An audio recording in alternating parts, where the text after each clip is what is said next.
Hello and welcome to the class one में आपका स्वागत है। हम पढ़ रहे थे स्ट्रक्चरल फंक्शनलिज्म। ठीक है, इस स्ट्रक्चरल फंक्शनलिज्म में हमने अभी एक थिंकर को पढ़ा था जिनका नाम था ब्रोनिस्लॉ मैलिनोस्की। ठीक है, ये हम थिंकर पढ़ चुके थे। अब हम हमें चार थिंकर और पढ़ने हैं। एक तो हो गए हमारे टैलकॉट पार्सन, दूसरे हमारे हो गए आके मर्टन, तीसरे हो गए हमारे क्लॉज, और एक और है हमारे जो रेडक्लिफ ब्राउन। ठीक है, तो ये सारे थिंकर्स हमें इसमें पढ़ने हैं।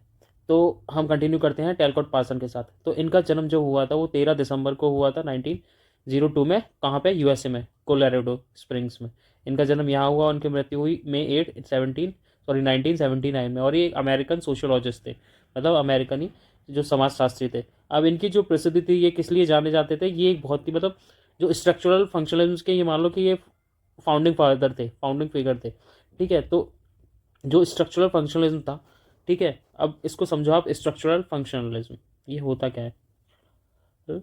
फंक्शनलिज्म जिसे कहते हैं क्या? संरचनात्मक क्रियावाद। सन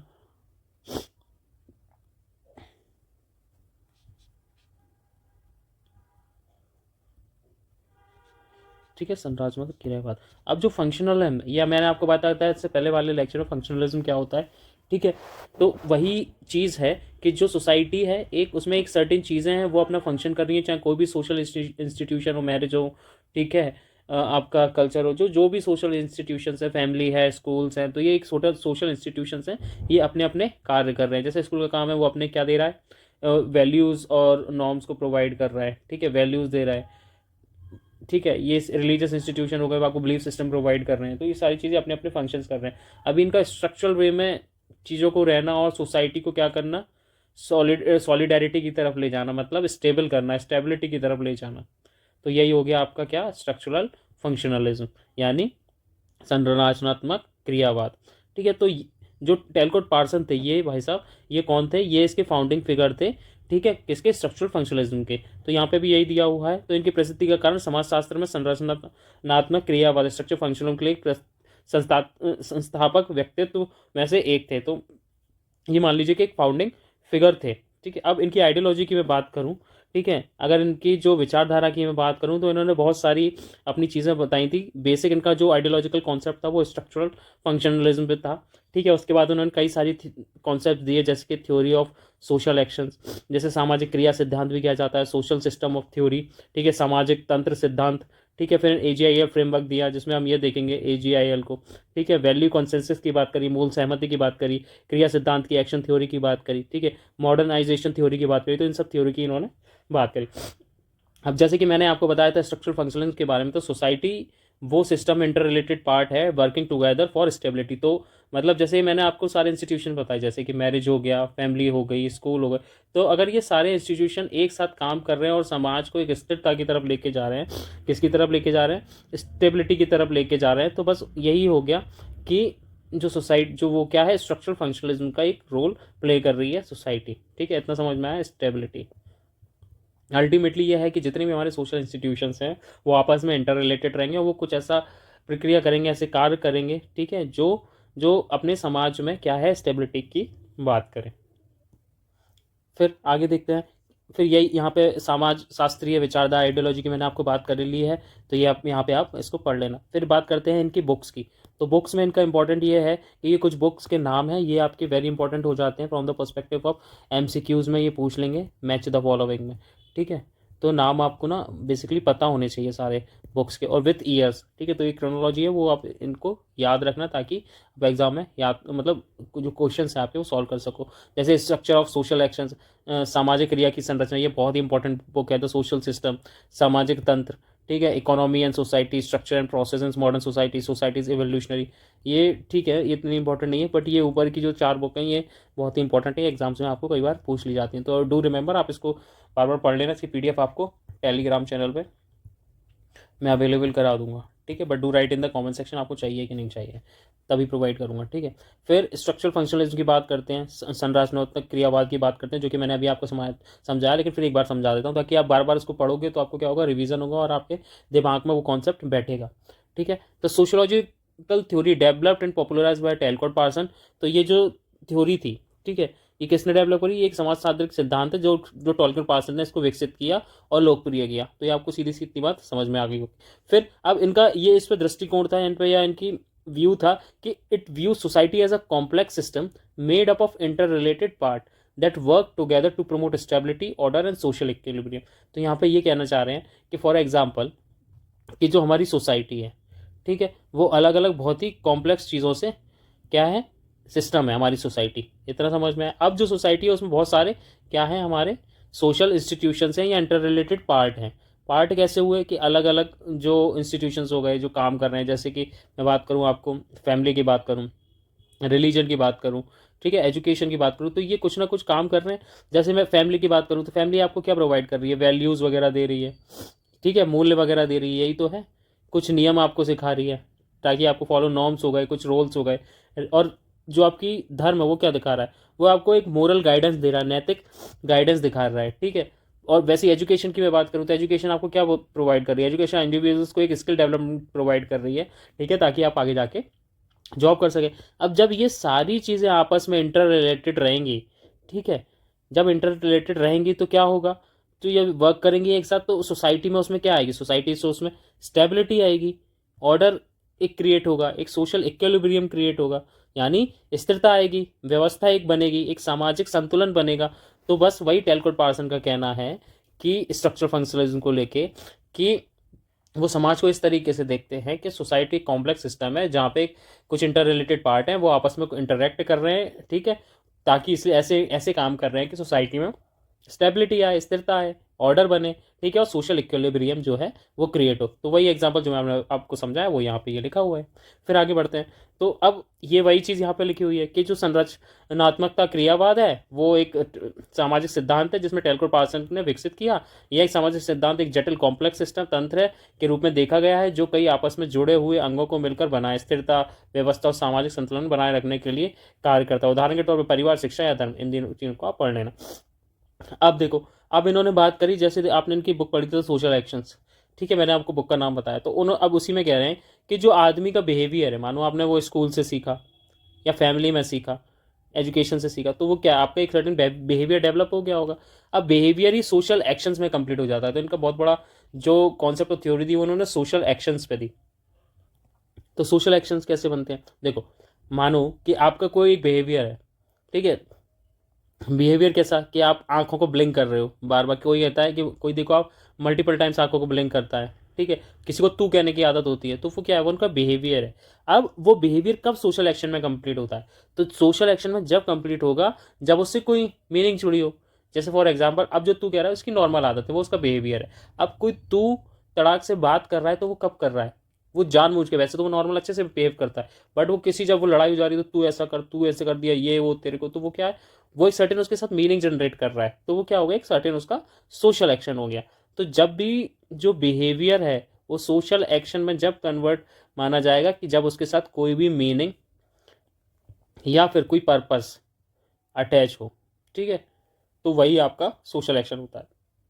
इतना समझ में आया। तो यहाँ पे बस यही चीज़ लिखी हुई है। According to Parson, behaviour become social action when it is meaningful and purposeful, that is when a person act with some intention और goal in mind guided by social norms, या फिर तो यहाँ पे वही कि आपका कोई मीनिंग होगी, उसका पर्पस होगा, वो आपके दिमाग में चल रही होंगी चीज़ें, ठीक है, और वो किसी तीसरे आदमी की तरफ होगा और वो गाइडेड होगा आपका एक सोसाइटी के नॉर्म्स से और वैल्यू से, ठीक है। अब behaviour is any kind of activity और reaction like blinking, walking and randomly movement, but action is behavior that is meaningful purpose and directed toward the social within social context, goal within social context। तो इतना समझ में आया।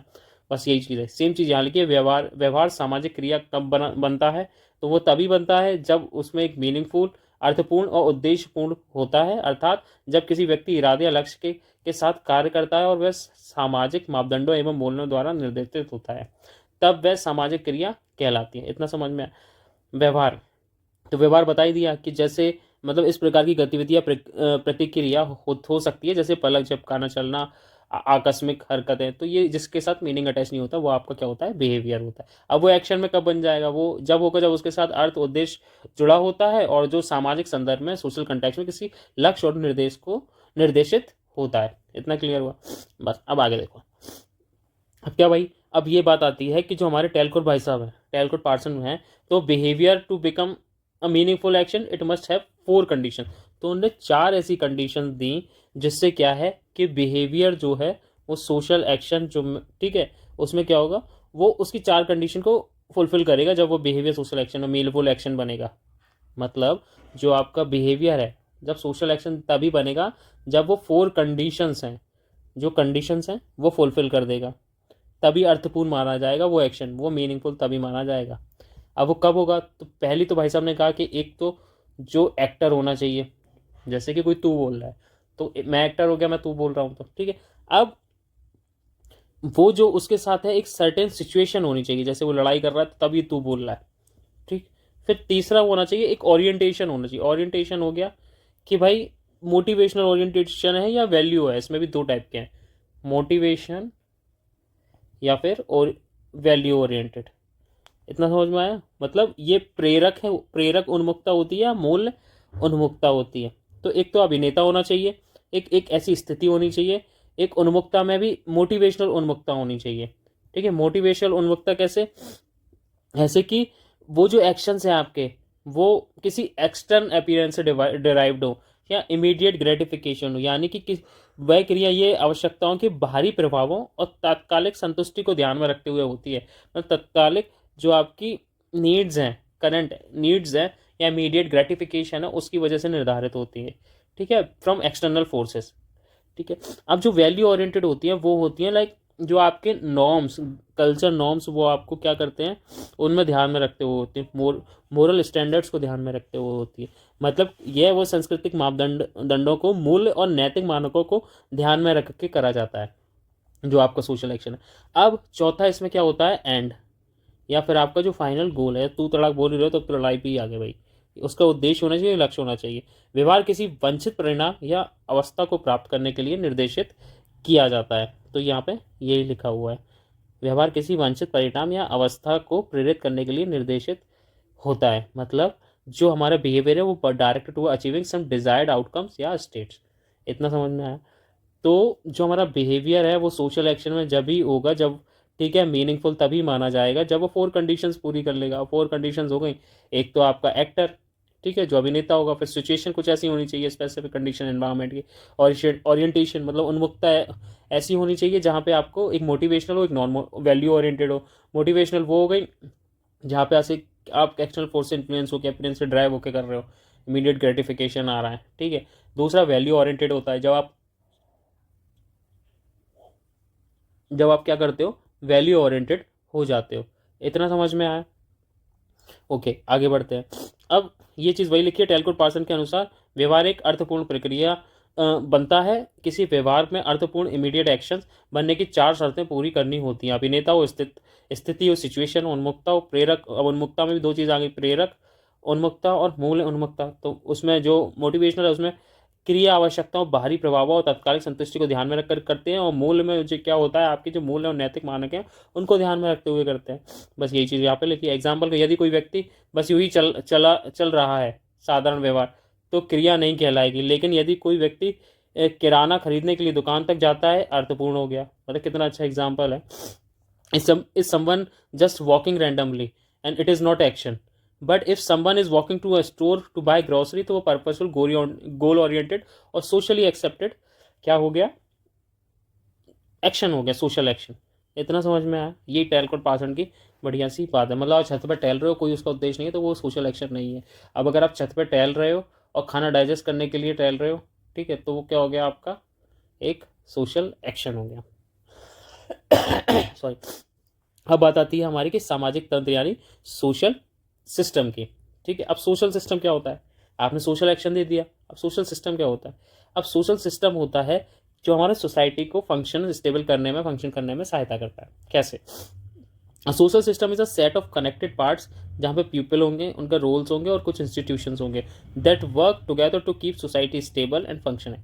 मतलब social system वो system होता है जहाँ पे कुछ चीज़ें जो है कनेक्टेड रहती हैं, जैसे लोग जो एक्शंस करेंगे, कुछ उनके रोल्स रहेंगे, और कुछ इंस्टीट्यूशंस हो गए। इंस्टीट्यूशन जैसे हो गए मैरिज, फैमिली, रिलीजन, ठीक है, एटेक्सरा। तो ये क्या है, ये हमारे कुछ सोशल इंस्टीट्यूशंस हो गए। अब जब ये सारी चीज़ें आपस में काम करेंगी, ठीक है, और ये सारी चीज़ें क्या करेंगी, एक सोसाइटी को स्टेबल रखेंगी। सोसाइटी को अगर ये स्टेबल रखेंगी और फंक्शनिंग में हेल्प करेंगी, तो ये क्या हो गया, हमारा सोशल सिस्टम हो गया।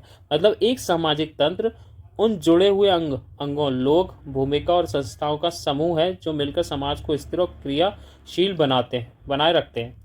ठीक है, अब टेलगुड पार्सन में जो एवरी इंडिविजुअल कुछ ना कुछ सोशल एक्शन कर रहा होगा, कुछ शेयर्ड नॉर्म से, वैल्यूज या रोल से, ठीक है, और वही जो होते हैं action form the structure of the society, और वही सारे स्ट्रक्चर को क्या कर, जो सोसाइटी के स्ट्रक्चर को मेंटेन करते हैं। जैसे पार्सन के अनुसार प्रत्येक व्यक्ति साझा मापदंडों, मूल्यों, भूमिकाओं के आधार पर सामाजिक क्रिया करता है। ये क्रियाएं मिलकर समाज की संरचना करती हैं। मतलब ये सारी चीज़ें प्रॉपर अगर चल रही हैं, कौन सी, ये वाली, तो उसमें क्या होगा, तो जो हमारी सोसाइटी है, ठीक है, मतलब इंडिविजुअल यहाँ पे अपना अपना कोई ना सब काम कर रहे होंगे, एक सोशल एक्शन क्रिएट कर रहे होंगे, शेयर्ड नॉर्म्स ऑफ वैल्यूज से आपका जो भी रोल है उसको परफॉर्म कर रहे होंगे।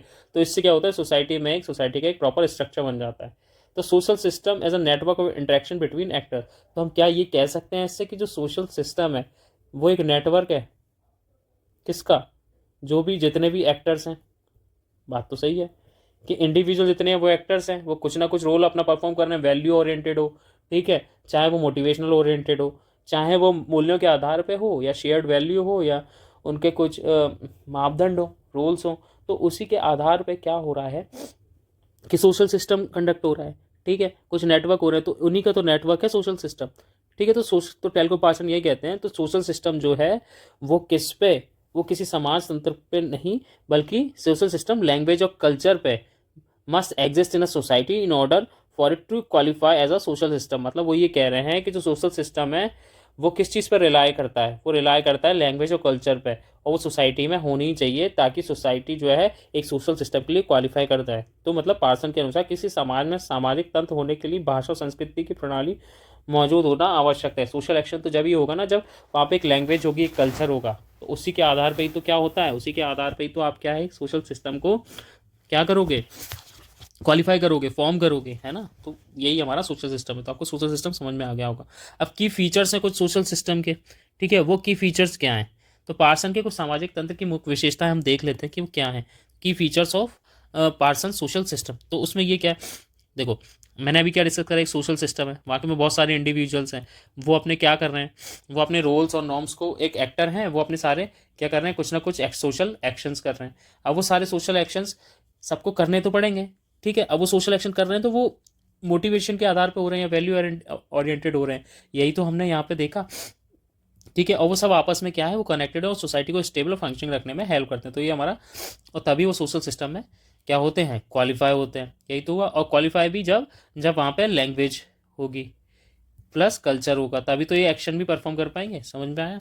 तो अब की फीचर्स क्या हुआ, कुछ रोल्स परफॉर्म करने चाहिए, नॉर्म्स एंड वैल्यूज़ के आधार पे स्पेसिफिक रोल्स इन सोसाइटी होना चाहिए, कुछ शेयर नॉर्म्स और बिलीव वैल्यूज़ होनी चाहिए, stability and order, the system aims to keep society balance and avoid chaos, मतलब क्योस को दूर रखते हैं, ठीक है। और किस चीज़ को रखते हैं, स्टेबिलिटी को जो है आगे रखते हैं। तो यही कह रहे हैं कि स्थिरता और जो है व्यवस्था वो संपूर्ण होनी चाहिए। फिर आता है परस्पर निर्भरता, इंटरडिपेंडेंसी, ठीक है। Each part of society depends on other like organ in body, जैसे हर पार्ट ऑफ सोसाइटी किसी ना किसी चीज़ पे डिपेंडेंट रहती है। मैरिज जो है फैमिली पर डिपेंडेंट रहेगी, फैमिली जो है बच्चों के लिए स्कूल पे, एजुकेशन पर डिपेंडेंट रहेगी, और बिलीफ सिस्टम के लिए, मोरल कंसेंसस के लिए रिलीजन पर डिपेंड रहेगी। तो कहीं ना कहीं आपस में एक दूसरे पे इंटरडिपेंडेंट हैं, मतलब परस्पर इनमें आपस में क्या है, निर्भरता है। फिर पार्सन कुछ अपना एग्जाम्पल देते हैं कि जैसे in the family each member has role, पापा का अलग है, मम्मी का अलग है, और बच्चों का अलग है। They act based on social norms, बात तो सही है, सोशल नॉर्म के आधार पर वो क्या करते हैं, अपने एक्शन को परफॉर्म करते हैं, जिसमें कि जैसे पापा, पेरेंट्स जो होंगे वो टेक केयर ऑफ चिल्ड्रन करेंगे। The family contribute to the larger social system, education, economy and value, ये बात भी सही है। तो जो हमारा परिवार है वो बड़े सामाजिक तंत्र में, जो हमारा सामाजिक तंत्र है, सोशल सिस्टम है, उसमें क्या योगदान दे रहा है, शिक्षा का, अर्थव्यवस्था में, मूल्य देने में, वैल्यूज़ देने में। तो ये क्या है, ये उसके कुछ फीचर्स हो गए। इतना समझ में आया, यही चीज़ वहाँ पे भी लिखी, जो समझाई है वो चीज़ यहाँ पे भी लिखी है, तो आप इसको पॉज करके एक बार पढ़ लेना। इतना क्लियर हुआ? फिर आगे बढ़ते हैं। अब पार्सन की बात आती है, तो Parsons on action, Parsons actions पे क्या कह रहे हैं? पार्सन देखो सिंपल सी बात कह रहे हैं, जो एक्शंस होते हैं ना वो क्या है, वो एक्शंस ऐसे हैं, action does not take place in isolation but occur in constellation. मतलब जो क्रियाएं हैं ना, जो एक्शंस हैं, अकेले नहीं होती बल्कि वे सहज संबंधों में घटित होती है। ठीक है, क्रियाओं के ये सहज संबंध कॉन्स्टलेशन ऑफ एक्शन एक सिस्टम का निर्माण करते हैं। पार्सन के अनुसार इस क्रियातंत्र सिस्टम ऑफ एक्शंस में 3 तरह की जो प्रक्रियाएं होती हैं। कौन सी? व्यक्ति, personality system, cultural system and social system. इतना क्लियर हुआ? यहाँ तक समझ में आया?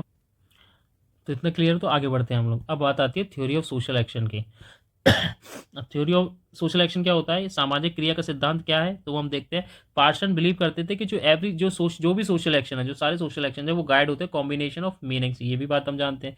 उसका एंड गोल होना चाहिए, नॉर्म्स एंड वैल्यूज भी होनी चाहिए, and role people play in the society. तो सोशल एक्शन हमें पता है, उसकी थ्योरी क्या है? उसकी यही है कि भाई जो सोशल एक्शन है उसमें कुछ मीनिंग होना चाहिए, कुछ पर्पस होना चाहिए, कुछ उसका एंड गोल होना चाहिए, वो किसी भी क्रिया या नियमों के उससे होना चाहिए, कोई भी उसमें एक सर्टेन रोल प्ले करना चाहिए, कोई एक्टर करना चाहिए। तो सोसाइटी में क्या हुआ, कोई सर्टेन एक रोल प्ले कर रहे हैं। अब to explain how social action work, he introduce AGIL framework, 4 essential function that every social system must fulfil. तो उन्होंने ये बताया कि सोशल जो एक्शंस हैं, वो जो कार्य करते हैं, उस कार्य को जानने के लिए उन्होंने कहा 4 जो क्या AGIL फ्रेमवर्क्स हैं, वो एसेंशियल फंक्शंस हैं, वो जो है फुलफिल होने चाहिए। मतलब उन्होंने बोला कि यह समझने के लिए कि सामाजिक क्रिया कैसे काम करती है, कि सामाजिक क्रिया कैसे फंक्शन करती है, उन्होंने AGIL रूपरेखा दी। दैट मीन्स कि हाउ सोशल एक्शंस वर्क। ठीक है, उसी को समझाने के लिए क्या करा उन्होंने, एक AGIL फ्रेमवर्क दिया। अब वो देखते हैं AGIL फ्रेमवर्क आखिर क्या है।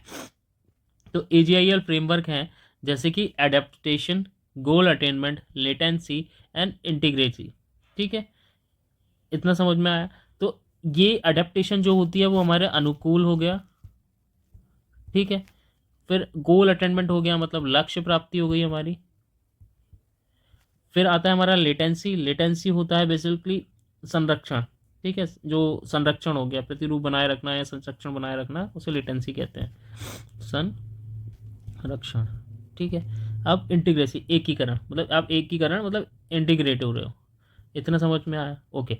अब देखो ना AGI, इसको आप AGIL से याद रखोगे तो आपको पता लगेगा कि सोशल एक्शन जो है कैसे कार्य करते हैं। ठीक है, अब देखो अब एडेप्टेशन है, अनुकूलता में क्या है? देखो, organisation of behaviour and organisation to system adjustment to suit the environment, science, technology and economy. तो एडेप्टेशन क्या हो गया कि वहाँ पे कि जो एनवायरनमेंट है, टेक्नोलॉजी है, उसके आधार पे लोग अपनी चीज़ों को क्या करते हैं, उसके अनुकूल अपने आप को ढाल लेते हैं, उसमें सिस्टम में अपने आप को एडजस्ट कर लेते हैं। जैसे मैं एग्जांपल लूँ कि मानो अभी ChatGPT आया, AI आए, मतलब जो भी हमारे LLM मॉडल्स आए, ठीक है, तो लोगों ने इनका यूज़ करना चालू कर दिया। मतलब वो बहुत ज़्यादा कंटेंट वाली चीज़ों पे क्या है, किसी ह्यूमन पर ना डिपेंड होकर वो क्या करते हैं, सिर्फ जब एक प्रॉम्प्ट या कमांड दे देते हैं, ChatGPT या परप्लेक्सिटी या को पायलट, जो भी XYZ टूल्स हैं, उसमें क्या करेंगे, वो उनको LLM मॉडल में कमांड दे देंगे, उनके लिए वो कंटेंट जनरेट हो जाएगा।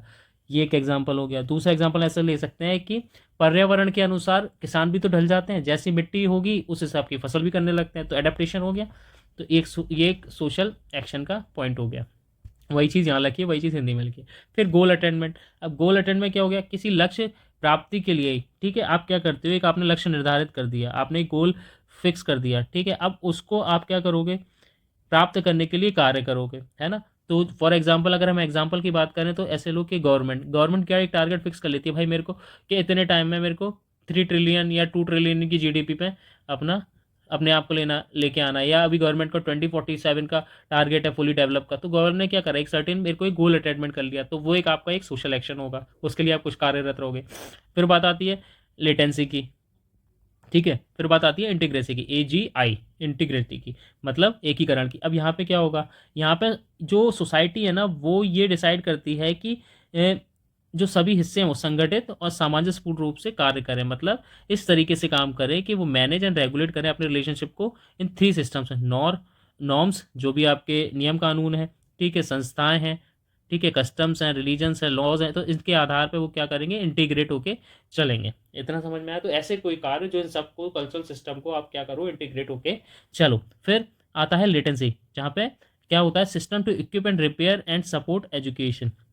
तो यहाँ पे क्या हो रहा है कि समाज की जो सांस्कृतिक मूल्य हैं, जैसे कल्चरल सिस्टम्स हैं या कल्चरल सोसाइटल वैल्यूज़ हैं, उनको क्या करोगे आप, उनको आप सेव करके चलोगे, आप उनको प्रोटेक्ट करके चलोगे, ताकि जो वहाँ के लोग हैं, ठीक है, जो वहाँ के मापदंड हैं या नॉर्म्स हैं, उनको आप क्या करोगे, फॉलो करोगे, और उनसे आप प्रेरित होगे और आगे के लोगों को प्रेरित करोगे। जैसे स्कूल में, ठीक है, स्कूल और फैमिली में बच्चों दोनों क्या सीखते हैं, आप दोनों में आप ऑनेस्टी सीखोगे, ईमानदारी सीखोगे, ठीक है, रिस्पेक्ट करना सीखोगे, ठीक है, आप उन मूल्यों को आगे शिक्षित करोगे जो उनके फायदेमंद होंगे, तो वो एक सोशल एक्शन ही तो हो गया।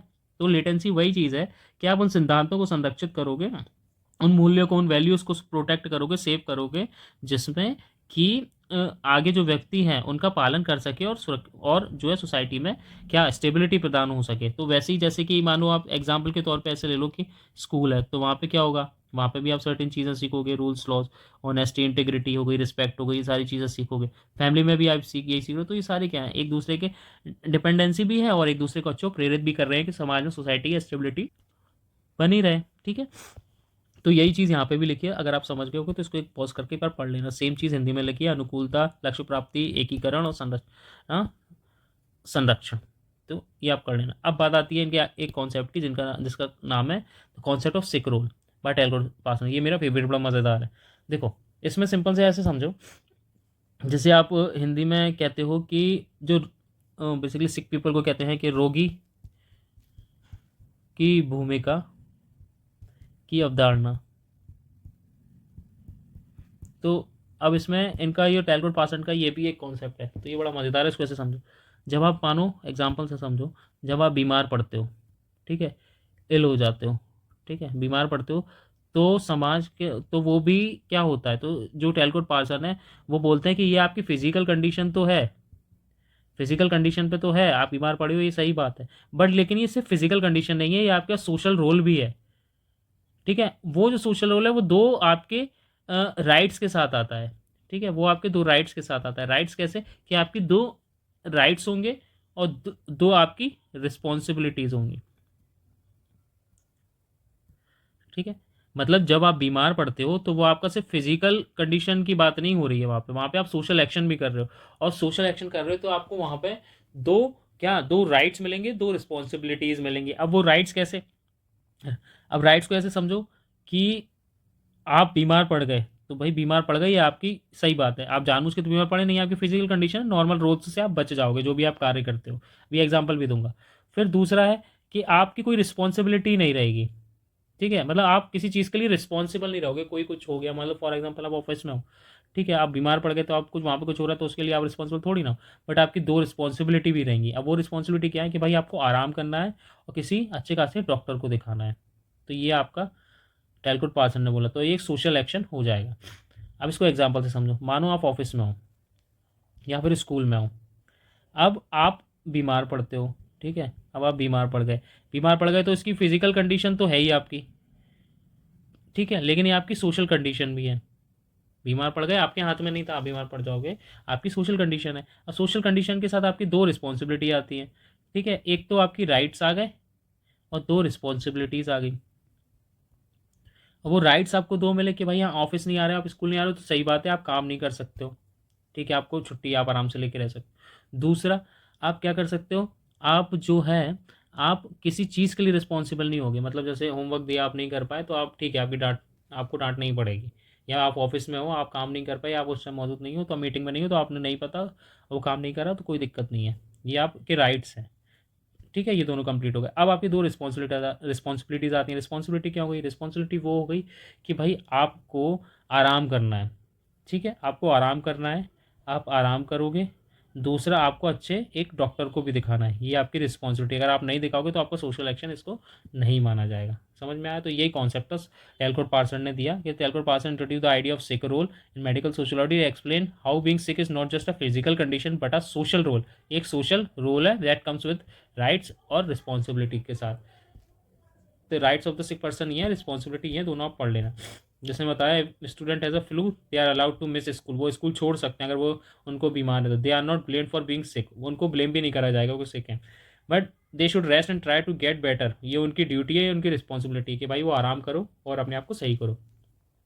And they should also see a doctor and take a medicine, ये भी उनकी ड्यूटी है। तो ये सारी उनकी ड्यूटी है, यही सब टेलकोट पार्सन ने बोला है।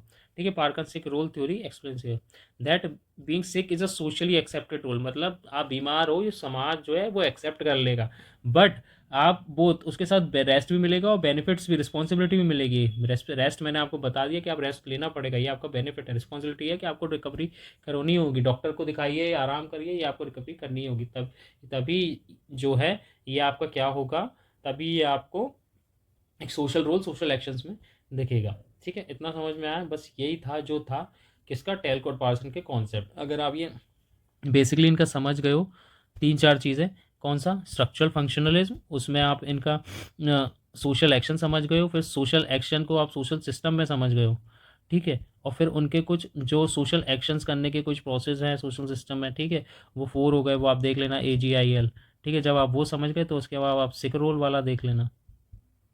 बस ये 4-5 कॉन्सेप्ट है, एज सिंपल एज दैट। बार बार इसको 2-3 बार वीडियो देख लो 2x पे, आप रिवाइज कर लो इसको, बस उसके बाद आपको कहीं जाने की जरूरत नहीं है, MCQ आराम से सॉल्व हो जाएंगे। बस हाँ, इसमें एक चीज़ याद रखना, आप बुक्स को एक बार 5-6 बार हर बुक को पढ़ते रहना, तो आपको क्या होगा, रिवाइज हो जाएगी। अगर आपको इसकी PDF चाहिए तो आप मेरे को कॉमेंट सेक्शन में लिख दो, मैं आपको PDF इसको टेलीग्राम में भेज दूँगा।